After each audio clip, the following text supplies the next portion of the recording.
with Iraqi protesters when the U.S. embassy was attacked last week. Now, this is according to one of the leading papers in Uganda called the Daily Monitor. And in the article they released over the weekend, they said at least 500 Ugandan private security guards were at the U.S. embassy in Baghdad, and they were actually involved in running battles with Iraqi demonstrators who attacked the embassy last Tuesday.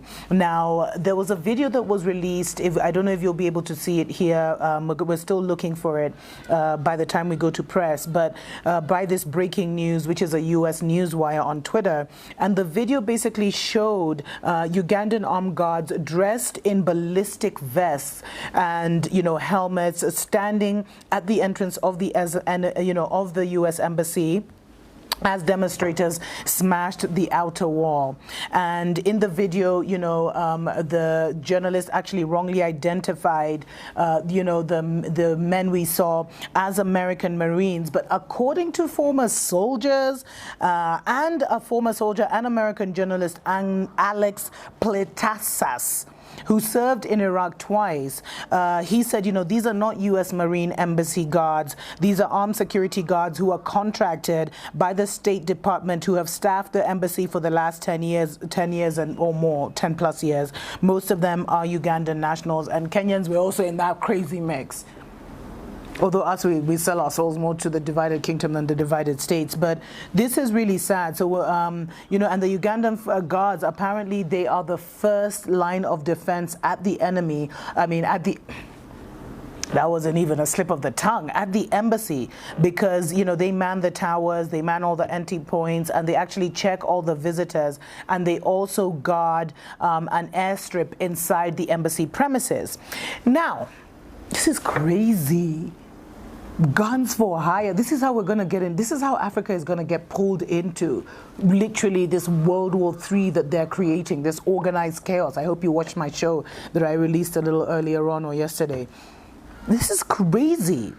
So allegedly, the former guards, the former guards of the embassy who didn't want to be named, they actually confirmed to the Daily Monitor that the men in the video were Ugandans, and they said the Ugandans actually made up about 85% of the guards of the embassy, and that other guards came from India, Peru, and guess where else? Guess. Kenya. I mean, seriously, sometimes you just... And the sad thing is, these guys are actually hired. So they're hired through private security firms that get in touch with, like, the State Department. But the weird thing is that they're only paid $900 a month, which is about 3.5 million Ugandan shillings or something crazy like that. But $900 in a warlike situation, that's insane. If you looked more closely, you'd probably find the actual U.S. citizens, armies or whatever, or the American Marines were probably earning $900 a day. We got to stop this kind of stuff. And, the sources said that allegedly 500 Ugandans were guarding the embassy and other American diplomatic stations in Baghdad. And they were also escorting diplomats whenever they traveled. And they were given a special name called diplomatic security experts. They'll always give you a nice title. They'll always make you feel good. We got to stop falling for this title. This language of spells, which unfortunately I have to use so that I can reach the majority of you. This is crazy. This is crazy. Ugandans in Iraq fighting a war that's none of our business.